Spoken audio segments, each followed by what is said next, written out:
നമസ്കാരം.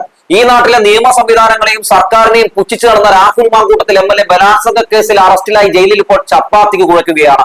രാഹുൽ മാങ്കൂട്ടത്തെ തെളിവെടുപ്പിന് കൊണ്ടുവരുമ്പോൾ സൈക്കോപാത്ത് ചിരിയാണ് അയാളുടെ മുഖത്ത് തെളിഞ്ഞു കാണുന്നത്. ആ ചിരി കൂട്ടാളികൾക്ക് കൂടിയുള്ള താക്കീതാണ്. ഞാൻ മാത്രമല്ല, പലരും കുടുങ്ങുമെന്ന് പറയാതെ പറയുന്നുണ്ട്. ചീമുട്ട ഏറ് മേടിച്ചു കൂട്ടുമ്പോഴും അയാളുടെ ശരീരഭാഷ.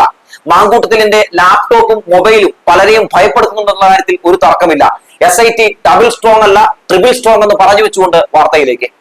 ബലാത്സംഗ കേസിൽ SIT കസ്റ്റഡിയിൽ തുടരുന്ന രാഹുൽ മാങ്കൂട്ടത്തിൽ MLA-യുമായി തെളിവെടുപ്പ് തുടങ്ങിയെന്ന വാർത്ത കേട്ടാണ് ഇന്നത്തെ പ്രഭാതം പുലർന്നത്. ഞാൻ നിങ്ങളൊക്കെ ഇന്ന് കേട്ട ആദ്യത്തെ ബ്രേക്കിംഗ് ന്യൂസ് അതാണ്, അല്ലെ?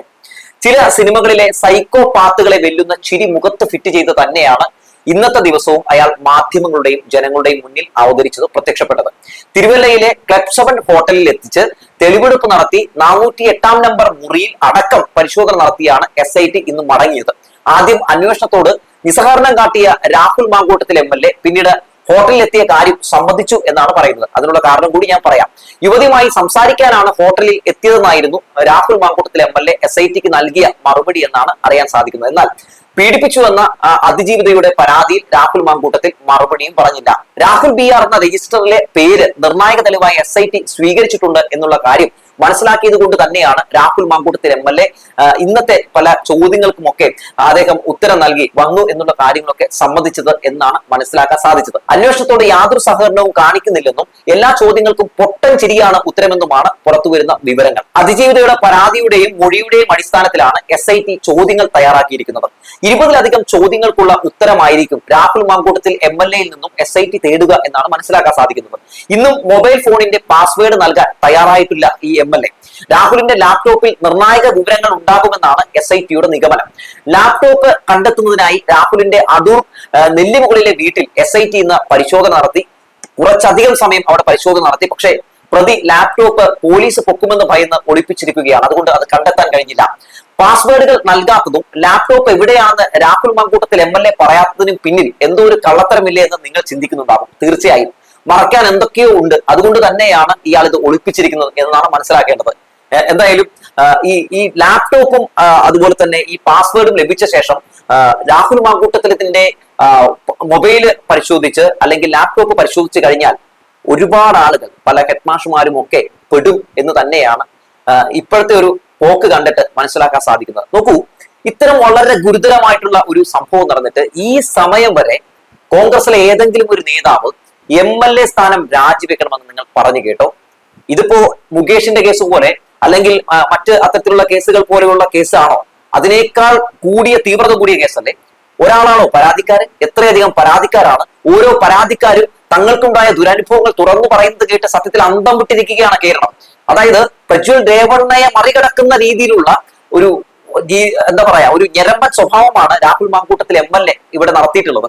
പലർക്കും പറയാനുള്ള ദുരനുഭവങ്ങൾ, പലർക്കും ഇയാളിൽ നിന്ന് നേരിടേണ്ടി വന്നിട്ടുള്ള ബ്രൂട്ടൽ ആയിട്ടുള്ള പല രീതിയിലുള്ള റേപ്പുകൾ, അതിനെയൊക്കെ പറ്റി പലരും തുറന്നു പറയുന്നത് കേട്ടിട്ട് ഒരു MLA ഇങ്ങനെയൊക്കെ ചെയ്യുമോ എന്ന് പോലും പലരും ചോദിച്ചു പോവുകയാണ്.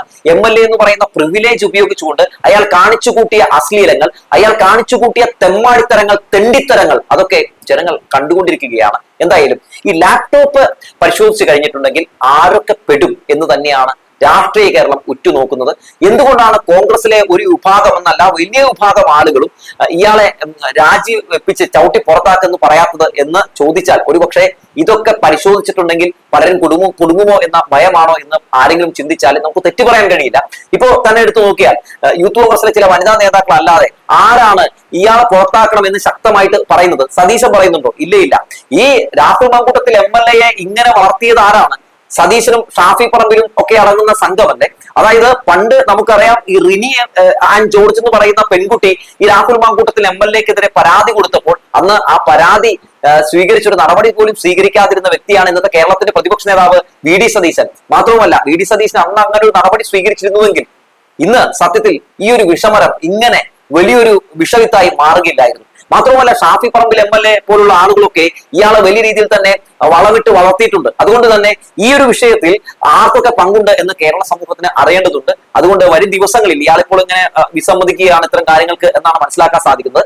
വരും ദിവസങ്ങളിൽ കോടതിയൊക്കെ ഇടപെട്ടിട്ട് തീർച്ചയായും ഈ ഫോൺ തുറക്കുന്ന സാഹചര്യം ഉണ്ടാകും. ഒപ്പം ലാപ്ടോപ്പ് കണ്ടെത്തി ലാപ്ടോപ്പിന്റെ പാസ്വേഡ് കണ്ടെത്തി അതൊക്കെ ടെക്കുകൾ ഉപയോഗിച്ച് കണ്ടെത്തുന്ന സാഹചര്യം ഉണ്ടാകും. അതോടുകൂടി തന്നെ സംഭവിക്കാൻ പോകുന്നത് കേരളം ഞെട്ടാൻ പോകുന്ന പല കാര്യങ്ങൾ ലഭിക്കും എന്ന് തന്നെയാണ്. നിങ്ങളൊന്ന് ആലോചിച്ച് നോക്കൂ. ഇത്തരം ഒരു കേസുമായി ബന്ധപ്പെട്ട് ഇത്രയധികം തെളിവെടുപ്പ് നടത്തുന്നു, ഇത്രയധികം ആളുകൾ ഇതൊക്കെ തുറന്നു പറയുമ്പോഴും ഇയാൾ ചിരിക്കുകയാണ്. എന്താണ് ആ ചിരിയുടെ കാരണം? അയാൾക്ക് അഹങ്കാരമാണ്. അതായത് ഇയാളെ സംരക്ഷിക്കാൻ ആരൊക്കെയോ പുറത്തുണ്ട്, ആ പാർട്ടിയിലുണ്ട് അയാളെ സംരക്ഷിക്കാൻ എന്ന അയാളുടെ ഒരു ഓവർ കോൺഫിഡൻസ് ആണ്. ആ കോൺഫിഡൻസിൽ നിന്നാണ് ആ ചിരി വരുന്നത്.